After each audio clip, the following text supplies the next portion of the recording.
Alam mo nang patsima mga tamo, syempre, may wala nasi. Diyos ko, dahil marimla-rimla panahon kay ni King Kuya. And of course, I decided to cook.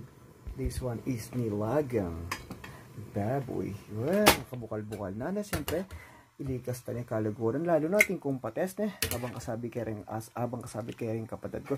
Syempre, we always inspired, never expired. Lalo na nung ating kang kay kanina, what you call that? Ating kang lara. Diyos ko, kanya mana, abayan mo ko, tara. Uran, syempre, mawala yung kiratsang Leron, sinsa, buko ng papaya, Jalay, buslo, mga tanay kaluguran. Kumusta ka po? Welcome po. Kiratsang kubo. Mga tayong ko, ay nagluto ko po nilaga because the weather outside is what's really cold, and it's more cold at the month of November. No, this month is October, November, December, really more cold. Manganta na. Diyos ko, miglaga ko palang babi. Ay, dininang keng, labanos ang po. Refold you. Siyempre, aldoni kaya katang day off.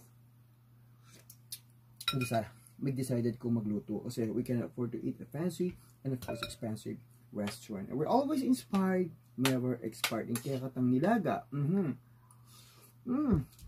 Wow, it's super yummy. Kanya mo talaga ng lutong balen Dininang kang labanos.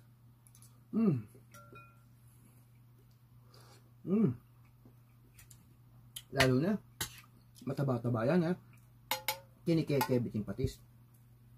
Ay bat, inambulake. Ay bat. Naman It's really delicious. Wow. It's so yummy.